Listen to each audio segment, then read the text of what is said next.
जय हिंद एवरीवन, जय हिंद। क्या हाल, कैसे हैं आप लोग? और बीपीएससी का रिजल्ट मेरा हो गया, मेरा नहीं हुआ, कई सारे बच्चों के यही कमेंट्स है कल से। तो चलिए बाबू, जिसका हो गया है अभी उसको भी आगे मेंस लिखना है, इंटरव्यू देना है, और जिसका नहीं हुआ है वो अभी 72nd में जाहिर सी बात है लगेगा। तो सबसे पहले तो congratulation to all the aspirant जिन्होंने एग्जाम्स को, प्रीलिम्स को क्वालिफाई किया, और विशेष रूप से उन तमाम बच्चों को जो इस बार कुछ मार्क्स से चूक गए, नहीं हो पाए प्रीलिम्स। मेहनत किए थे पूरे साल भर ईमानदारी से, और फिर भी अगर नहीं हो पाया था तो उन बच्चों को बस इतना ही कहूँगा कि इस बात का आपको कोई मलाल नहीं रहना चाहिए कि नहीं हुआ, क्योंकि जो परिणाम आ गया है उसमें आपको दिल दिमाग लगाने का कोई फायदा नहीं है। जो ऊर्जा, जो समय बचा है उसको अगली परीक्षा की तरफ लगाइए। और आप ऐसे कई लोगों के उदाहरण देखते हो यूट्यूब के ऊपर या अन्य जगहों पे, सोशल मीडिया पे तो आजकल काफी अच्छा रहता है, लोग अपना अनुभव वहाँ पे डालते हैं। ऐसे लोगों का हम लोगों को रिकॉर्ड देखने को मिलता है जो कई सारे एग्जाम्स में भले ही असफल हुए हो।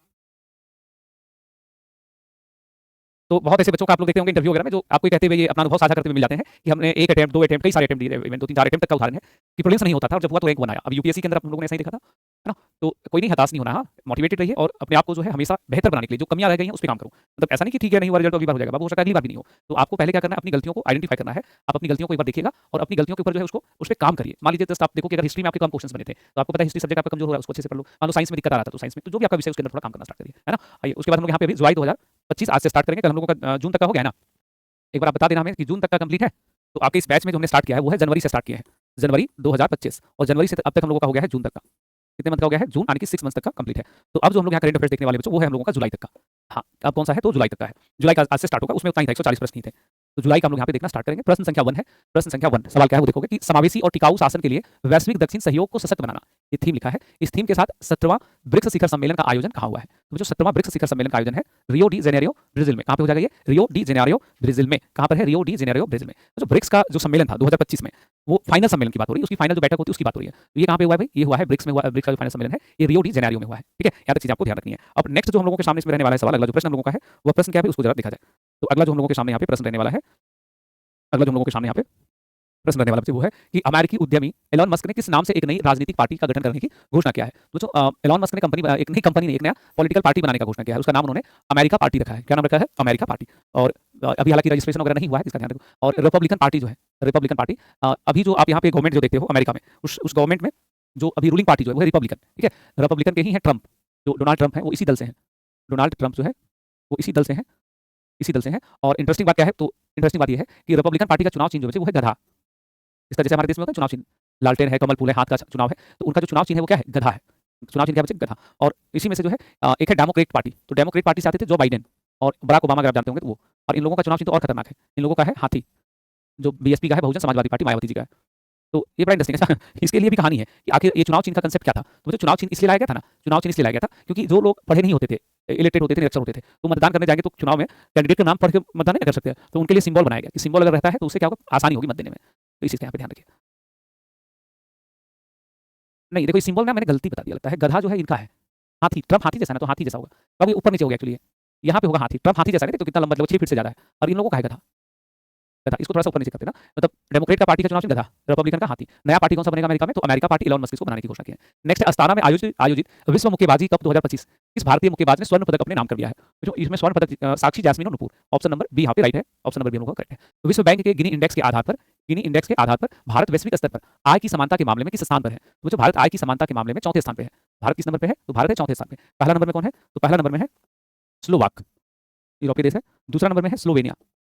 जिस देश में आय की समानता है तो उन देशों में हम लोग यहाँ पे देख रहे हैं स्लोवेनिया। तीसरा नंबर पे जो देश है बच्चे, उस देश का नाम है, तीसरा नंबर पे जो देश है उसका नाम है बेलारूस। और चौथा नंबर में आ गया है भारत, चौथा में भारत। भारत का जो स्कोर है वो है 25.5, ये स्कोर है भारत का।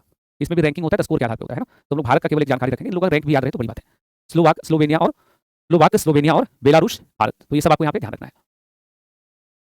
साफ नहीं दिख रहा है स्क्रीन का ना, मुझे लगता है कि थोड़ा सा ब्राइटनेस कम किया गया क्या? एक बार देखो तो।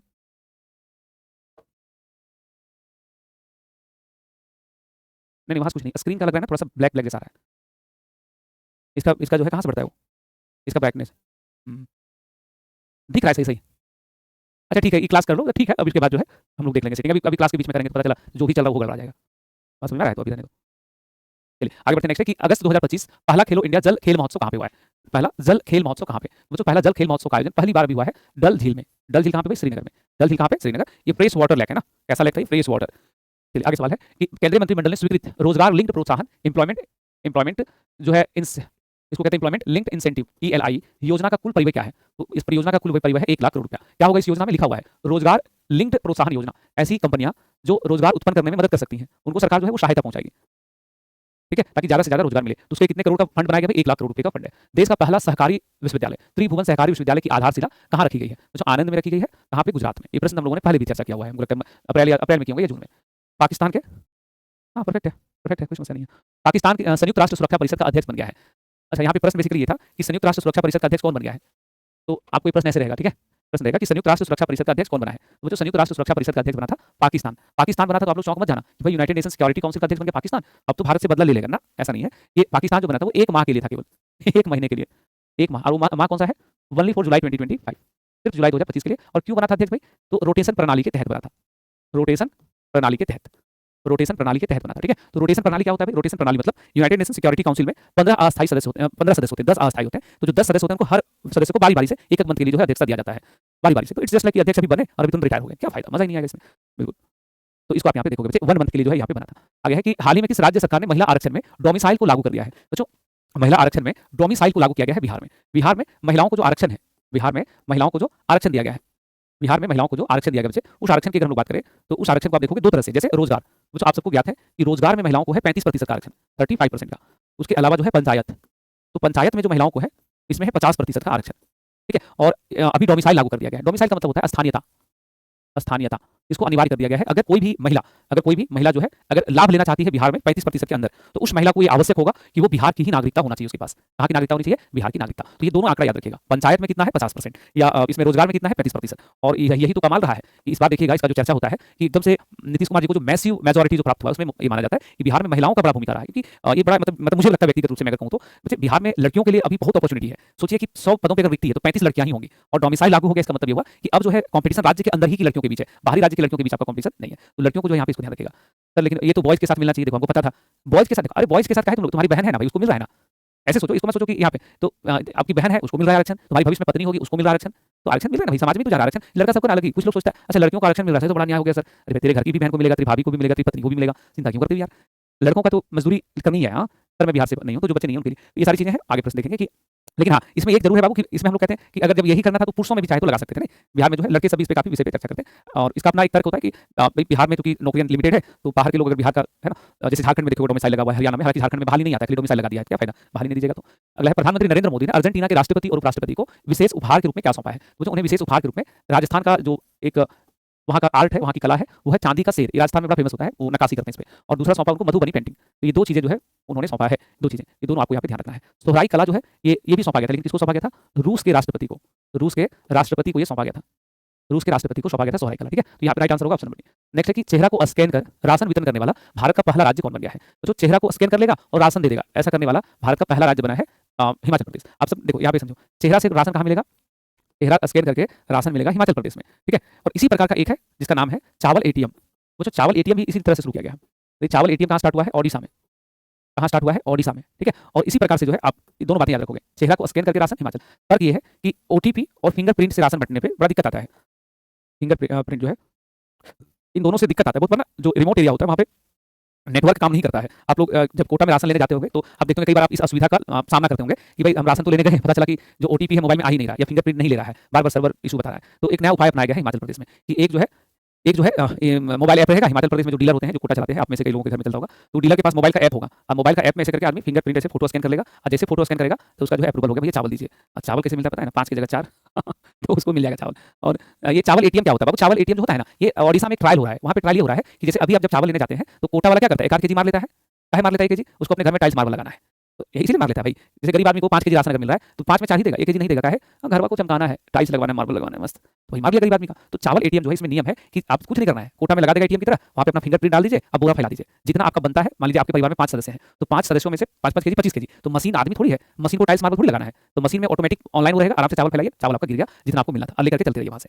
तो ये बहुत बढ़िया प्रयोग हो रहा है। अगर ये बन जाएगा तो फिर जो टाइल्स मार्बल लगता है कोटा वाले घरों में वो बड़ा दिक्कत हो जाएगा। मेरे 500 ग्राम मारते हैं एक बच्चा लिख रहा है सर हमारे यहाँ आधा केजी मारते हैं मात्र। तुम्हारे जो कोटा चलाने वाले हैं उसके घर में कैसे लगेगा मार्बल, कैसे लगेगा टाइल्स? हुआ बहुत दुर्भाग्य की बात है, बहुत दुर्भाग्य की बात है ना? तो ये एटीएम लगेगा कहाँ पे? ओडिशा। ये पिछले ही साल का न्यूज़ है। और अब ये चेहरा स्कैन करके कहाँ पे होगा? हिमाचल प्रदेश। नेक्स्ट हाल ही में लॉन्च किया गया है सी फ्लड। फ्लड मतलब बाढ़। तो पूछा जा रहा है किसके पूर्वानुमान से संबंधित है? तो बाढ़ के पूर्वानुमान से केंद्रीय जल शक्ति मंत्री सी आर पाटिल ने इसे लॉन्च किया है। इस देश में जून 2025 में सार्वजनिक जगहों पर हिजाब व अन्य तरीकों से चेहरा ढकने पर बैन लगा दिया गया है। तो जो हाल ही में बहुत सारे देशों ने हिजाब और बुर्का इत्यादि को बैन किया है, उसी में से एक नाम है कजाकिस्तान। एक नाम क्या है? कजाकिस्तान। तो कजाकिस्तान ने जब बुर्का इत्यादि पे बैन लगा दिया, तो बड़ा मतलब शॉकिंग था ये। शॉकिंग इसलिए था क्योंकि भाई ताजिकिस्तान जो है इसमें 70% मुस्लिम आबादी है, उसके बावजूद इस सरकार का कानून है। तो ताजिकिस्तान की सरकार से जब इस पे चर्चा हुई तो उन्होंने कहा कि हम अपने राष्ट्र में, अपने देश में धार्मिक कट्टरता, धार्मिक रूढ़िवादिता नहीं चाहते हैं। बहुत सारे देशों का ऐसा होता है कि भाई हमें रूढ़िवादी सोच नहीं चाहिए, हमें है कि नहीं हमारा पूरा देश जो है वो दुनिया के अन्य सभी धर्मों समुदायों के लिए ओपन रहेगा। तो ये बड़ा ऐतिहासिक जो है हाँ, सर बहुत लाज लगता है राशन लाने में। देखो एक बच्चा लिख रही है, भगवान अंकिता यादव लिख रही है कि सर बहुत लाज लगता है राशन लाने में। बाबू राशन लाने में जो लाज आपको लगता है ना, तो नहीं लजाना आज से। वजह बता देते हैं। जो तुम अभी मोबाइल में क्लास देख रही है ना, वो मोबाइल लेते समय तुम 12% सरकार को टैक्स दी है। कितना परसेंट दिया है? 12%। मतलब तुम्हारा मोबाइल अगर 10,000 का है तो 1200 सरकार ने लिया था। तो जो 1200 तुम्हारा लिया है ना, जो सुबह में ब्रश की थी ना टूथपेस्ट, उसमें भी लगाए 5% टैक्स। जो अभी दाल चावल रोटी खाओगे ना, उसमें भी टैक्स लगा है। तो तुम्हारा ही पैसा है, तुम्हारे ही पैसे की जो सरकार है वो वेलफेयर के माध्यम से तुम तक पहुंचा रही है। तो लजाना नहीं है, एकदम जो है सीना चौड़ा करके जाना है, सर उठा के जाना है। हाँ, सक्षम हो जाओगे जब आगे जब बढ़ जाइएगा। हाँ, सर गर्लफ्रेंड देख लेती है सर। ओ ये तो प्रिंस का बड़ा खतरनाक है। प्रिंस कह रहा है कि सर गर्लफ्रेंड देख लेती है। अरे भाई ये बड़ा गड़बड़ है। मतलब तुम्हारे गांव में ही सारा व्यवस्था है। बताओ अब तो तुम्हारा ब्याह भी नहीं होगा उससे, गया काम से तुम। तो ऐसा काम करते ही क्यों हो भाई? राशन माफ करवा लो, राशन नहीं चाहिए, नौकरी वोकरी ले लो, राशन नहीं मिलेगा आपको, टैक्स पेयर बन जाओ, पैसे कमाओ पूरा जम के। तो बड़ी समस्या है तुम लोगों की। जैसे ओ माय गॉड, एक लजा रहा था उसको बोले तुम्हारे टैक्स का पैसा, दूसरा तो ये बड़ा कहानी है इसका। तो ऐसा करो गर्लफ्रेंड को तुम बीवी बना लो, फिर तुम्हें लाज नहीं लगेगा, शादी कर लो तुम, बाद में पढ़ाई लिखाई होगा। गधे कहीं के, अभी तो करेगी नहीं, बेरोजगार हो, कड़ी मेहनत करो, हाँ सफल हो जाओगे तो लोग सोचेंगे तुम्हारे बारे में। अब तुम बहुत ज्यादा आगे की चीज हो भाई। तो चेहरा ढकने पे बैन किसने कर दिया है? कजाकिस्तान ने। इस तरह के ना और भी कई सारे देश हैं, जैसे तुर्कमेनिस्तान, यहाँ पर भी जो है इस पे बैन नहीं लगाया गया है। सॉरी किर्गिस्तान में। तुर्कमेनिस्तान तो बड़ा रूढ़िवादी देश है। किर्गिस्तान जो है वहाँ पर भी इस तरह का कानून लागू है। किर्गिस्तान में भी ऐसा कानून लागू है। उज्बेकिस्तान जो है उसमें भी ऐसा कानून लागू है। बुर्का इत्यादि आप वहाँ नहीं पहन सकते। उज्बेकिस्तान में भी ऐसा कानून लागू है। तो आप सब एक साथ मिला दीजिएगा, इन सभी जगहों पे, तीनों जगह पे बैन है। तीनों जगह पे जो है ये बैन है। ठीक है, तो इसको यहाँ पे ध्यान रखें। आगे प्रश्न है कि भारतीय मैंगो मेनिया 2025 की शुरुआत किस देश में हुई है? तो जो मैंगो मेनिया, मैंगो आम को लेकर के, तो एक प्रकार से आम का उत्सव है, आम का उत्सव। और भारत में तो हजारों प्रकार के आम की वैरायटी है। तो यह आयोजन हुआ है अबू धाबी में। कहाँ पे हुआ भाई? अबू धाबी में। बेसिकली भारत की जो आम है उसको प्रमोट करने का यह एक प्रकार का तरीका है। तो कहाँ पर हुआ है? अबू धाबी में। वर्ल्ड एनर्जी स्टैटिस्टिकल रिव्यू 2025 के अनुसार बायोफ्यूल जैव ईंधन का चौथा सबसे बड़ा उपभोक्ता कौन बन गया है? तो जैव ईंधन का सबसे बड़ा उपभोक्ता है भारत। भारत किस नंबर पे भाई? 4th नंबर पे। फर्स्ट नंबर, थर्ड, सेकंड और फर्स्ट नंबर पे। ठीक है, तो राइट आंसर यहाँ बायोफ्यूल क्या है? जैव ईंधन क्या है? जैव ईंधन उदाहरण के तौर पर आप देखो, जैसे इथेनॉल। जैसे इथेनॉल, ये जो इथेनॉल होता है इसकी प्राप्ति जो है ये किससे होता है बच्चों? तो ये होता है खाद्य पदार्थों के अपशिष्टों से, जैसे गेहूं, गन्ना इत्यादि का जो वेस्ट मटेरियल है उससे इसको प्राप्त करते हैं। तो जैविक ईंधन का सबसे ज्यादा उपयोग करने में हम लोग 4थे नंबर पे हैं। Hollywood walk of fame star से सम्मानित भारतीय जो अभिनेत्री उनका नाम क्या है? तो इससे सम्मानित होने वाली भारतीय अभिनेत्री है, पहली बार सम्मान मिला है, उनका नाम है दीपिका पादुकोण। और ये जो Hollywood walk of fame star जो है इसमें 35 नाम शामिल हुए हैं। 35 नाम शामिल हुआ है। तो 35 नाम जो शामिल हुआ है, 35 नाम जो शामिल हुआ है, तो 35 नामों में से एक भारत का नाम है और वो है दीपिका पादुकोण। अंतर्राष्ट्रीय क्रिकेट परिषद का नया कार्यकारी अधिकारी सीईओ के पद पर किसको बनाया गया है? तो वो है संजोग गुप्ता। मोहसिन रजा नकवी जो है, इनको आप लोग ट्रॉफी चोर के नाम से बड़ा फेमस कर दिए हो। तो मोहसिन रजा नकवी है एशियन क्रिकेट काउंसिल के अध्यक्ष हैं और साथ ही साथ पाकिस्तान क्रिकेट बोर्ड के अध्यक्ष हैं। जय शाह कौन है? तो जय शाह आईसीसी के अध्यक्ष हैं। ये सब क्या है भाई? अध्यक्ष हैं। अलग अलग बोर्ड में ये लोग अध्यक्ष हैं, इनको यहाँ पे ध्यान रखना है। नेक्स्ट क्वेश्चन होगा कि अफगानिस्तान में तालिबान सरकार को मान्यता देने वाला पहला देश कौन बन गया है? जो अफगानिस्तान में तालिबानियों का कब्जा, ये कब से हुआ है? 2021 में। 2021 में। तो दुनिया का ना कोई देश तालिबानियों को मान्यता नहीं देता है, अभी पहला देश बना है जिसने इसको मान्यता दिया है। और मान्यता देना मतलब उसके जो डिप्लोमेट्स होंगे, उसके जो राजनयिक होंगे, उसको यहाँ पे कंसिडर किया जाएगा। चलिए, तो इस चीज को ध्यान रखेंगे। नेक्स्ट है कि ऐतिहासिक one big beautiful bill act किस देश में पारित हुआ है? तो यह एक्ट पारित हुआ है अमेरिका में। कौन सा एक्ट है? ये एक्ट है one big beautiful bill act. और ये एक्ट जो है बहुत हिस्टोरिक है। ये एक्ट जो है बहुत हिस्टोरिक है। इसी एक्ट के कारण जो है अभी एलॉन मस्क ने डॉज के पद से रिजाइन कर दिया था, इस्तीफा दे दिया था इसी के कारण। ठीक है, तो इसको आप यहाँ पे जानकारी रखना। पूछा जाएगा इस बिल का उद्देश्य क्या है? तो सैन्य सुरक्षा तथा सैन्य व्यय, सेना पे खर्च, सैन्य व्यय में वृद्धि इसका मूल लक्ष्य है। तो दूसरा लक्ष्य है सार्वजनिक व्यय में कमी। सार्वजनिक व्यय में कमी, ये इसका उद्देश्य है। ठीक है, यह इसका उद्देश्य है। तो ये दो बातें आपको ध्यान रखना, परीक्षा में पूछेगा। सार्वजनिक व्यय को क्या करना है? घटाना है। और सैन्य व्यय को क्या करना है? बढ़ाना है। तो ये एक मतलब ब्रीफ में है, बहुत विस्तार से बिल है। आगे है कि अर्जेंटीना की राजधानी ब्यूनस आयर्स, अर्जेंटीना की राजधानी ब्यूनस आयर्स में एक विशेष सम्मान की टू द सिटी, शहर की चाबी किसे प्राप्त हुआ है? मुझे यहाँ पे ऑप्शन नंबर डी में एक्चुअली मिसिंग है, नरेंद्र मोदी। नरेंद्र मोदी। तो यह सम्मान किसको दिया गया है? यह सम्मान मिला है पीएम नरेंद्र मोदी को। तो ये सेम सम्मान जो है वो लिस्बन शहर ने दिया था, हम लोगों ने पहले पढ़ा है। लिस्बन ने किसको दिया था? राष्ट्रपति जी को। और अभी किसको मिला है? नरेंद्र मोदी जी को। ये सब नाम आपको ध्यान रखना होगा। आगे है कि भारत सरकार किस राज्य के विरुधुनगर में पीएम मित्र टेक्सटाइल पार्क योजना को मंजूरी दिया है? तो जो पीएम मित्र टेक्सटाइल पार्क योजना विरुधुनगर में लगेगा, तमिलनाडु में। पीएम मित्र टेक्सटाइल पार्क जो है ये कुल 7 राज्यों में 7 पार्क लगेगा। कुल 7 पार्क बनाए जाएंगे हर राज्य के अंदर। तो ऐसे कितने राज्य में? 7 राज्यों में लगेगा। तो विरुधुनगर में लगेगा, उसके लिए सरकार ने अभी अनुमति दे दिया है। इसकी घोषणा को लेकर प्रश्न अगर बने कि कब इसकी घोषणा हुई थी? तो 2021-22 में इसकी घोषणा हुई थी। 2021-22 में जो है इसकी घोषणा की गई थी कि ये लगना चाहिए ना, तो अब जाकर के ये लगेगा। आगे प्रश्न है कि माइक्रोसॉफ्ट ने अपनी 25 साल बाद आधिकारिक तौर पे किस देश में परिचालन को ऑपरेशंस को बंद कर दिया है? तो वो देश है पाकिस्तान। अब इसमें नेगेटिव नहीं लेना इस चीज़ को, देखो ध्यान से समझना। तो अभी हुआ क्या था, माइक्रोसॉफ्ट जो है वो फायरिंग कर रहा था बड़ी संख्या में, लगभग 600 कर्मचारियों को फायर किया था, काम से निकाल दिया था। तो अपनी कोस्ट को बचाने के लिए क्या किया है, ये जो है सुप्रीम माइक्रोसॉफ्ट ने जो पाकिस्तान में ऑफिस था उस ऑफिस को बंद कर दिया। सेवाएं बंद नहीं हुई है, सेवाएं बंद नहीं हुई है। कोई भी कमेंट सेक्शन में लिंक नहीं शेयर करोगे, है ना, लिंक नहीं शेयर करोगे। जब आप लिंक शेयर किए ब्लॉक हो जाओगे। अभी देख रहे बच्चा टेलीग्राम वगैरह का कुछ मामला चला रहा है, कभी कभी इंस्टाग्राम तक का आईडी यहाँ शेयर किया हुआ है, सब ये सब नहीं करिएगा, ठीक है। एकदम मस्त होकर पढ़ाई करो। आगे बढ़ते हैं। अरे क्रैश कोर्स में कौन सा पीडीएफ छूट गया बाबू, बार बार कमेंट कर रहे हो, सब तो अपलोडेड है। पंडित दीनदयाल उपाध्याय गरीबी मुक्त गांव योजना किस राज्य में लागू हुआ है? तो ये लगभग 5000 गांवों को गरीब मुक्त बनाना है। कितने गांवों को? 5000 प्लस गांवों को गरीबी से मुक्त करना है। राजस्थान में इसकी शुरुआत हुई है। सीएम है भजन लाल शर्मा। भजन लाल शर्मा जी हैं, उनके द्वारा इसको लॉन्च किया गया है, उन्होंने इसको लॉन्च किया है। प्रधानमंत्री नरेंद्र मोदी को ब्राजील द्वारा किस नागरिक सम्मान से सम्मानित किया गया है? मुझे उन्हें हाल ही में Grand Collar of the National Order of the Southern Cross का सम्मान दिया गया था। और आपको क्या था कि पीएम जो हमारे हैं उनको 26 से ज़्यादा 26 प्लस जो है उनको पुरस्कार अलग अलग देशों से प्राप्त हुआ है। किसी दिन स्क्रीनशॉट लगा देंगे स्क्रीन पे सारा पुरस्कार का, उसको आप लोग वहाँ से बना लेना। भारत किस देश के साथ जामाता तटरक्षक अभ्यास में भाग लिया है? जो जामाता तटरक्षक अभ्यास जो है यह तटरक्षक बलों के बीच होता है, भारत और जापान। भारत और जापान पूछेगा अभी कहाँ पे आयोजन हुआ है? चेन्नई में। अभी कहाँ पर हुआ है अभ्यास? ये तो चेन्नई में इसका आयोजन हुआ है। कहाँ हुआ है भाई? चेन्नई में इसका आयोजन हुआ है। तो इसमें क्या करिएगा, चेन्नई इसमें अपना सही उत्तर लगाइएगा, ठीक है। इसमें आपको चेन्नई जो है वो सही उत्तर लगाना है। चलिए नेक्स्ट हम लोग देखेंगे कि नीति आयोग ने एनईआर एसडीजी सूचकांक जारी किया है। NER SDG report 2023-24। एनईआर मतलब है नॉर्थ ईस्टर्न रीजन, उत्तर पूर्वी राज्यों में सतत विकास का लक्ष्य पे कौन कैसा काम कर रहा है। तो उसमें आपको बताना है कि वो कौन सा डिस्ट्रिक्ट है जो प्रथम स्थान पे है, या नीति आयोग ने रिपोर्ट में शीर्ष पर कौन सा जिला है, टॉप में कौन सा जिला है। तो जो टॉप में जो जिला है उसका नाम है हन हथियाल। क्या नाम है इसका? हन हथियाल गॉट फर्स्ट रैंक। ये जिला पड़ता है मिजोरम में। और सबसे खराब जो परफॉर्मेंस है उत्तर पूर्व में, जो सबसे खराब है वो है लॉन्गडिंग। लॉन्गडिंग जो है वो 121वें स्थान पे है। उत्तर पूर्व में टोटल 121 ही जिला है। टोटल कितना जिला पड़ता है वहाँ पे? 121 जिला। तो उत्तर पूर्व का सबसे खराब जिला अगर आपसे पूछेगा तो लॉन्गडिंग, और लॉन्गडिंग पड़ता है अरुणाचल प्रदेश में। अरुणाचल प्रदेश में तो सबसे खराब लॉन्गडिंग, सबसे बढ़िया हन हथियाल मिजोरम। 27वीं पूर्वी क्षेत्रीय अंतर्राज्य परिषद की बैठक कहाँ पे हुई है?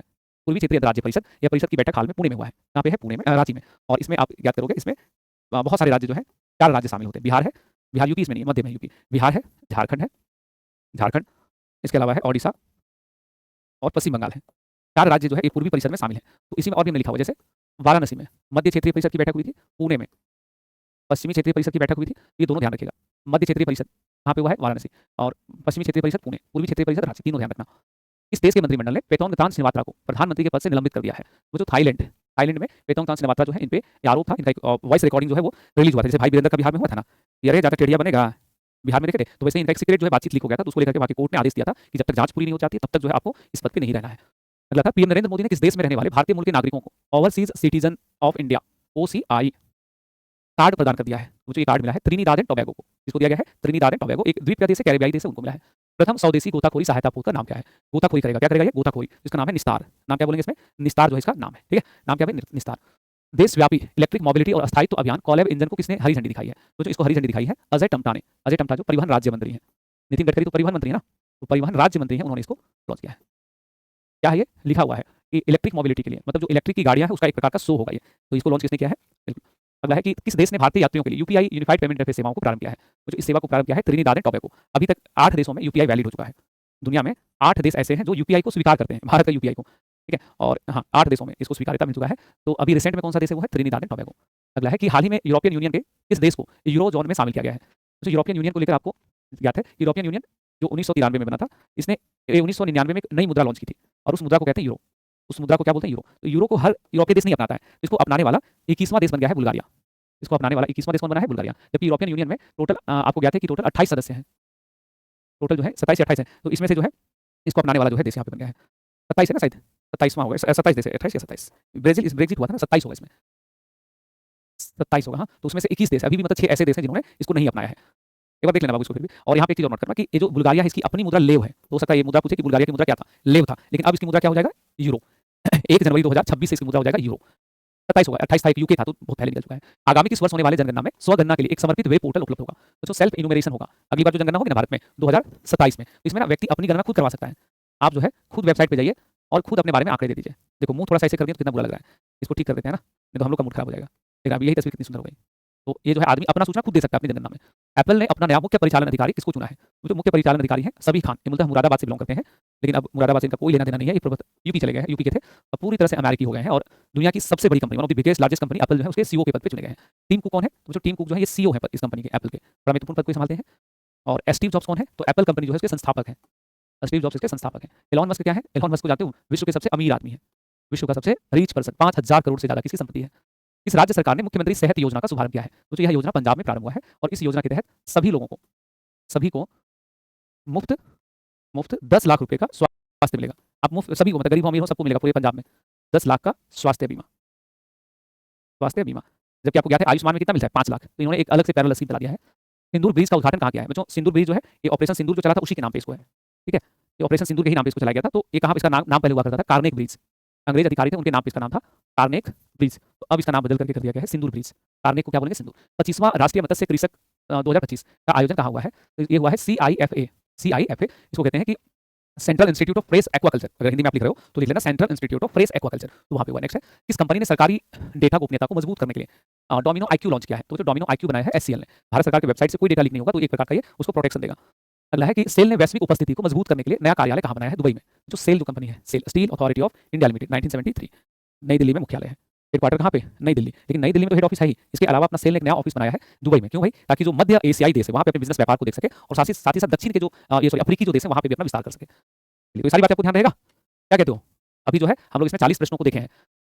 तो आप लोग जो है बाबू जो मदद नहीं कर सकते वो नहीं करेंगे। सिर्फ इंग्लिश में भी प्रिंटेबल पीडीएफ दीजिए। ये मेरे बस का ही नहीं है, मेरे प्रिंटेबल पीडीएफ दोनों माध्यम में है, लेकिन आपको इसे नहीं दिया जा सकता मुझे, क्योंकि ये जो बैच है, जो क्लास है, इसमें क्या है कि हिंदी माध्यम का बैच हम जैसे टीम से बोलते हैं कि डाल दे, तो उन्होंने कैसा हिंदी माध्यम का है तो हिंदी में देना है, बाइलिंगुअल है तो दोनों में देना है, इंग्लिश है तो इंग्लिश में देना। तो बाबू इसमें आपको कोई मदद नहीं कर सकते, माफी चाहूंगा। चलिए, तो आज जो है 40 प्रश्न हम लोग देखेंगे। Alright, thanks to being in the session. अब पढ़ाई करो, आगे भी आप लोगों की बहुत सारी क्लास है। बाय, टेक केयर एंड सही साथ मिलते हैं क्लास में। ख्याल रखो अपना।